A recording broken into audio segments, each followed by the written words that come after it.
राधे राधे मेरे प्यारे भाइयों बहनों माताओं व बंधुओं, संस्कार की बातें चैनल में आपका स्वागत है। बंधुओं, आज मैं आपको सुना रही हूँ एकादशी व्रत पारण के समय सुनी जाने वाली तुलसी जी की कथा। बंधुओं, जो मनुष्य भी एकादशी व्रत पारण के समय तुलसी जी की इस कथा को सुन लेते हैं, भगवान विष्णु उन्हें एकादशी व्रत का पूर्ण फल प्रदान करते हैं। बंधुओं, पूर्ण विश्वास सच्ची निष्ठा के साथ द्वादशी के दिन एकादशी व्रत पारण की कथा को सुने। बंधुओं, यदि आपने YouTube चैनल संस्कार की बातें अब तक सब्सक्राइब नहीं किया तो जरूर करें और बेल आइकन दबाना ना भूलें, ताकि आपको हमारी आने वाली सभी वीडियोस की जानकारी सबसे पहले हो सके। बोलो तुलसी माता की जय हो। हमने आपके मुख से तुलसी के पत्र और पुष्प का शुभ महात्म सुना, जो भगवान विष्णु को बहुत ही प्रिय है। अब हम आपसे तुलसी की पुण्य में कथा को सुनना चाहते हैं। व्यास जी बोले, ब्राह्मणों, पहले स्कंद पुराण में मैं जो कुछ बतला आया हूँ वही यहाँ भी कहता हूँ। शतानंद मुनि के शिष्य कठोर व्रत का पालन करने वाले थे।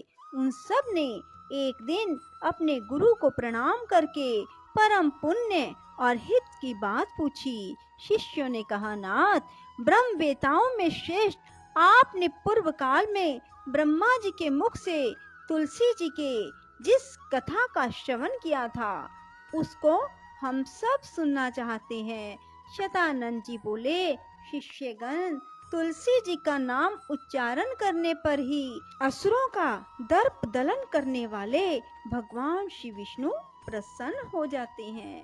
मनुष्य के पाप नष्ट हो जाते हैं, उन्हें अक्षय पुण्य की प्राप्ति होती है, जिसके दर्शन मात्र से करोड़ों गोदान का फल प्राप्त होता है। उस तुलसी का पूजन और वंदन लोग क्यों ना करें। कलयुग में संसार में वे मनुष्य धन्य हैं, जिनके घर में शाल ग्राम शिला का पूजन संपन्न करने के लिए प्रतिदिन तुलसी का वृक्ष भूतल पर लहलहाता रहता है। जो कलयुग में भगवान श्री केशव की पूजा के लिए पृथ्वी पर तुलसी का वृक्ष लगाते हैं, उन पर यदि यमराज अपने किंकरों सहित रुष्ट हो जाए तो भी वे उनका क्या कर सकते हैं। तुलसी, तुम अमृत से उत्पन्न हुई हो और केशव को सदा ही प्रिय हो। कल्याणी, मैं भगवान की पूजा के लिए तुम्हारे पत्तों को चुनता हूँ। तुम मेरे लिए वरदायिनी बनो। तुम्हारे श्री अंगों से उत्पन्न होने वाले पत्रों और मंजरियों द्वारा मैं सदा ही जिस प्रकार श्री हरि का पूजन कर सकूं, वैसा उपाय करो। पवित्रंगी तुलसी, तुम कलिमल का नाश करने वाली हो। इस भाव के मंत्रों से जो तुलसी दलों को चुनकर उनसे भगवान वासुदेव का पूजन करता है, उसकी पूजा का करोड़ों गुना फल प्राप्त होता है। देवेश्वरी, बड़े बड़े देवता भी तुम्हारे प्रभाव का गायन करते हैं। मुनि, सिद्ध, गंधर्व, पाताल निवासी, साक्षात नागराज, शेष, संपूर्ण देवता भी तुम्हारे प्रभाव को नहीं जानते। केवल भगवान विष्णु ही तुम्हारी महिमा को पूर्ण रूप से जानते हैं। जिस समय क्षीर समुद्र के मंथन का उद्योग प्रारंभ हुआ था, उस समय श्री विष्णु के आनंद अंश से तुम्हारा प्रादुर्भाव हुआ था। पूर्व काल में श्री हरि ने तुम्हें अपने मस्तक पर धारण किया। देवी, उस समय श्री विष्णु के शरीर का संपर्क पाकर तुम परम पवित्र हो गई। तुलसी, मैं तुम्हें प्रणाम करता हूँ। तुम्हारे श्री अंग से उत्पन्न पत्रों द्वारा जिस प्रकार श्री हरि की पूजा कर सकूं, ऐसी कृपा करो, जिससे मैं निर्विघ्नता पूर्वक परम गति को प्राप्त हूँ। साक्षात श्री कृष्ण ने तुम्हें गोमती तट पर लगाया और बढ़ाया था। वृंदावन में विचरते समय उन्होंने संपूर्ण जगत और गोपियों के हित के लिए तुलसी का सेवन किया। जगत प्रिया तुलसी, पूर्व काल में वशिष्ठ जी के कथन अनुसार श्री रामचंद्र जी ने राक्षसों का वध करने के उद्देश्य से सरयू के तट पर तुम्हें लगाया था। तुलसी देवी, मैं तुम्हें प्रणाम करता हूँ। श्री रामचंद्र जी से वियोग हो जाने पर अशोक वाटिका में रहते हुए जनक किशोरी सीता ने तुम्हारा ही ध्यान किया था, जिससे उन्हें पुनः अपने प्रियतम का समागम प्राप्त हुआ। पूर्व काल में हिमालय पर्वत पर भगवान शंकर की प्राप्ति के लिए पार्वती देवी ने तुम्हें लगाया और अपनी अभीष्ट सिद्धि के लिए तुम्हारा सेवन किया। तुलसी देवी, मैं तुम्हें नमस्कार करता हूँ। संपूर्ण देवंगनाओं और किन्नरों ने भी दुःस्वप्न का नाश करने के लिए नंदनवन में तुम्हारा सेवन किया था। देवी, तुम्हें मेरा नमस्कार है।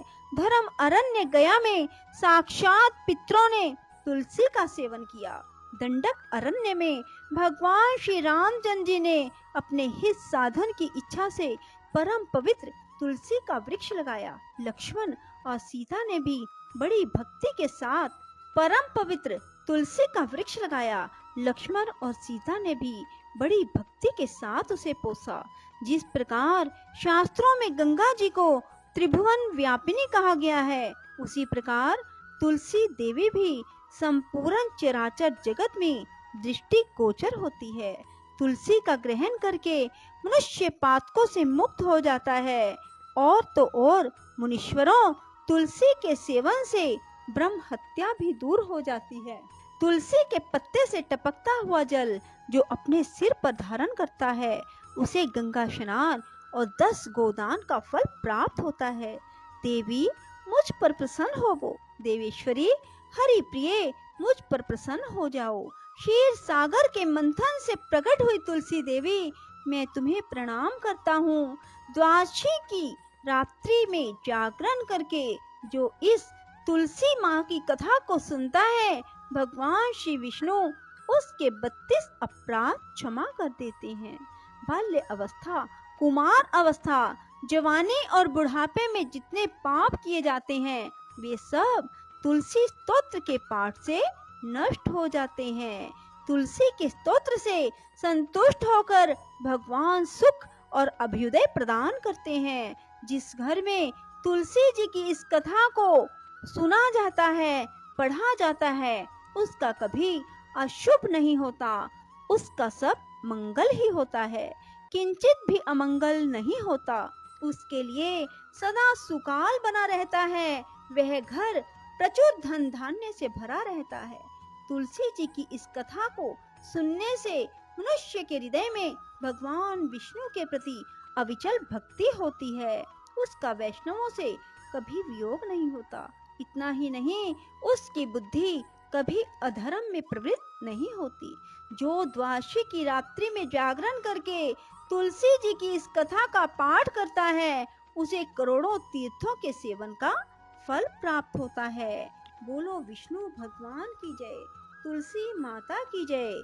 राधे राधे, जय श्री कृष्णा। बंधुओं, यदि आपको हमारी वीडियो पसंद आए तो इसे लाइक करें और शेयर भी जरूर करें। धन्यवाद।